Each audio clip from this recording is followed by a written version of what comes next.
The house never did anything wrong. That's why it took me so long to notice. It stood there solid and silent, a structure of wood, plaster, and glass that had no malice in its design. It was just a house. But some places you learn don't need to be evil to be terrifying. They just need to be aware. Before we begin the story, a quick invitation. If you enjoy the kind of slow, creeping, uncomfortable horror that gets under your skin and stays there, then please take a moment to subscribe to When Lights Out. Because this story isn't about jump scares or monsters in the dark. It's about that quiet, dreadful moment you realize that your awareness is a form of permission. It's about understanding that once you see it, it sees you too. And it will never look away again. Now let's talk about the house. Everything worked. The lights flickered on with a satisfying click, never buzzing, never dimming unexpectedly. The doors swung open smoothly on well-oiled hinges, closing with a solid, reassuring thud. The walls were just walls, silent and still. There were no strange creaks from the floorboards above, no whispers carried on the draft, no feeling of being followed down a hallway, no sense of being watched from a darkened corner. I spent months there, living in a state of perfect, unremarkable domesticity. The silence was just silence. The shadows were just an absence of light, and that, I would come to learn, was precisely the problem. The house was too perfect, too consistent. It was a flawless imitation of a normal home, and in its perfection, it was utterly unnatural. It was a stage waiting for its audience, and I was about to take my seat. The first thought didn't arrive with a thunderclap of fear. It was quiet, subtle, a gentle ripple in the calm waters of my daily routine. I was standing in the kitchen waiting for the coffee to brew, and I just noticed. This place feels too consistent. It wasn't a premonition of danger. It was more like an intellectual curiosity, the kind of idle observation you might make about a repeating pattern in wallpaper. It was a thought so small, so insignificant, that it should have vanished as quickly as it came. But it didn't. In the moment I had that thought, in the instant, my mind registered the house's unnatural stillness. Something shifted. It wasn't a physical change. The lights didn't flicker. A door didn't slam. There was no sound, no movement. The shift was internal. It was a change in the atmosphere, a subtle alteration in the very fabric of the silence around me. The house had been a static, passive environment. But with that one simple thought, it felt like I had turned a key in a lock I never knew existed. The stage was no longer empty. The performance was about to begin. After that moment, the house felt responsive. It wasn't active in the way haunted houses are in stories. It didn't throw things or write messages on the walls. Its response was far more insidious, far more personal. It was reactive. It started with the silence. If I paused in the middle of a room just to listen, the silence around me would deepen, growing heavy and thick, as if it were being amplified just for me. If I focused on a faint, distant sound, the hum of the refrigerator, the sigh of the wind outside, it would suddenly repeat just once with perfect clarity, as if to say, "Yes, I heard you hear that." But if I chose to ignore a sound, to dismiss it and carry on with my day, it would stop immediately, erased from the air as if it had never been there at all. The house wasn't trying to scare me, it was listening. It was learning my triggers, my patterns of attention, my thresholds of belief and disbelief.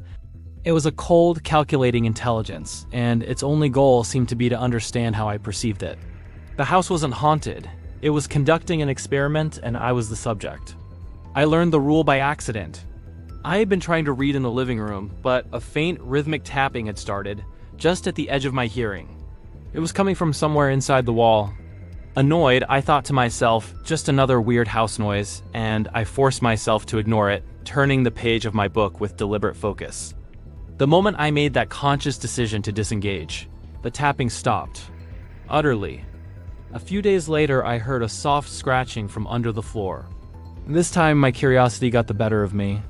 I froze, my head tilted, and whispered aloud, "What is that?" The scratching immediately grew louder, more frantic, more insistent. It only stopped when I stood up and loudly declared, "It's nothing," and walked out of the room. The rule was brutally simple. As long as I didn't acknowledge it, nothing escalated. The moment I paid attention, the moment my mind or my voice gave it recognition, the house adjusted. It was calibrating itself to my awareness. My attention was the fuel. My recognition was the command. And I was the one in control, except I was the one being controlled. So I began to test it. Or rather, I tried not to. I tried to live my life with a kind of forced ignorance. I moved through the rooms with my mind deliberately blank. I put on music to drown out the silence. I refused to let my eyes linger on any shadow or my ears strain for any sound. Don't think. Don't observe. Don't question. But awareness isn't a switch you can just flip off. Once you notice a pattern, you see it everywhere. Once you hear a sound, you can't unhear it. The more I tried to ignore the house, the more I was acutely aware of what I was ignoring. Every moment of forced nonchalance was an act of intense concentration. I was a terrible actor, and the house was a discerning audience. It knew I was pretending. My attempts to ignore it were, in themselves, a form of acknowledgement. The silence I tried to fill with music was still there, waiting beneath the melody. The shadows I refused to look at still stretched and sharpened in my peripheral vision. The house knew that once you truly notice, you can never, ever unnotice. And so it escalated. The escalation wasn't violent. It was precise and tailored to my own perceptions. I started noticing the space around me, how vast the living room felt one day and how claustrophobic the next. The more I paid attention to the dimensions of a room, the smaller it would feel, the walls seeming to press in ever so slightly. Sounds were the worst. If I heard a floorboard creak upstairs and tried to identify exactly where it came from, the sound would grow louder, more distinct, echoing from multiple places at once until the entire upper floor seemed to be alive with movement. One evening, sitting in the dim light, I idly started counting the shadows in the corner of the room. 1, 2, 3. And as I focused on them, they seemed to deepen, to sharpen, their edges becoming unnaturally crisp against the wall. A fourth shadow appeared, a shape that had no object to cast it. Everything reacted to my attention. It was a mirror reflecting not what was there, but what I was looking for. If I looked for something to fear, it would provide it. My own mind was the ghost. It was during one of those nights, sitting in a room that felt too small, listening to sounds that were too loud, watching shadows that were too sharp, that the final realization dawned on me. It was a cold, terrifying clarity. The house didn't want my fear. Fear was just a byproduct, a symptom of the process. What it wanted, what it needed, was my confirmation. It needed me to see, to hear, to feel its influence, and to recognize it. My attention was the query, and the house's response was the answer. But the cycle wasn't complete until I acknowledged that answer. My awareness was consent. Every time I noticed a change, every time my heart jumped at a sound, every time I thought, there it is again, I was giving it permission to continue. I was signing a contract again and again with every beat of my frightened heart. I wasn't being haunted. I was participating. And that's why people leave these houses. It's not always because of a violent attack or terrifying apparition. People don't flee from haunted houses because they're in danger of being physically harmed.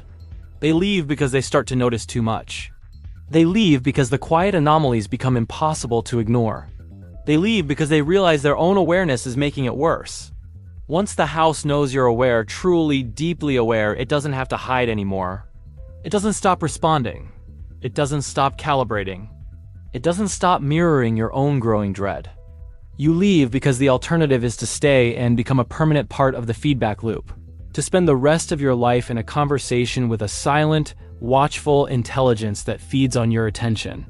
You leave because you understand that the haunting isn't in the house, it's in your perception of it. And that's a ghost you can never escape. Some places don't need to harm you, they just need you to acknowledge them. They wait, patiently, for that first flicker of curiosity, that first moment of recognition, and once they have it, they have you. If this story unsettled you, if it made you think twice about the silence in your own home, please give this video a like. It lets me know you appreciate this kind of storytelling. And for more explorations into the quiet, creeping corners of horror, subscribe to When Lights Out. We have many more stories to share in the dark. Thanks for listening.